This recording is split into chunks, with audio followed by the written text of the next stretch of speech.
at the fact that these are countries. Large parts of Syria's population have been caught up in the country's brutal civil war.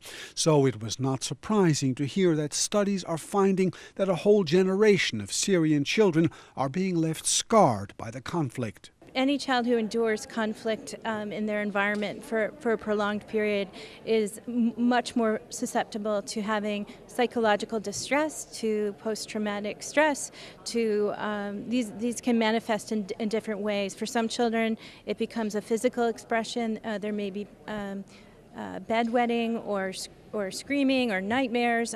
Others become withdrawn. In any case, the distress really eats away at childhood for them.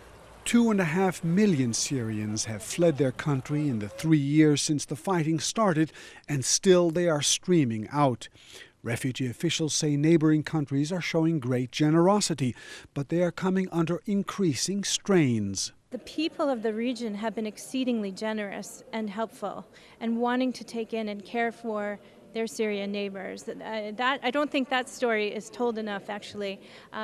But of course there will be tensions, especially in countries that have limited resources and capacity, even geographically. If you look at Lebanon now, Syrian students outnumber Lebanese students.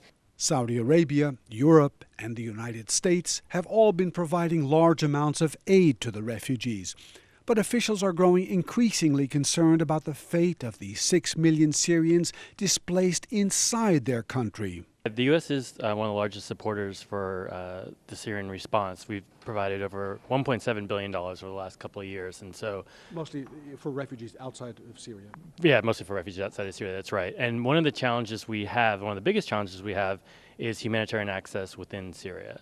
A recent resolution of the UN Security Council addressed the issue by calling on all sides to allow unfettered access of relief supplies to civilians inside Syria. I mean, the UN Security Council is pretty clear on what needs to happen, and they've laid that, the provisions of that Security Council resolution lay out about not targeting schools, not targeting hospitals, enabling humanitarian organizations and UN organizations that are providing assistance to get the assistance to the people in need, to stop sort of sieging, putting communities under siege, to facilitate the delivery of aid is the basic message there. Relief officials are lobbying Washington and other capitals to press the Syrian government and rebels to adhere to the UN resolution.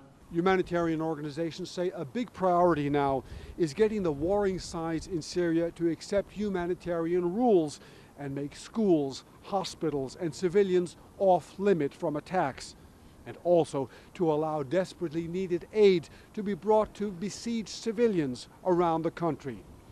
Burton Bolag, KSA2, Washington.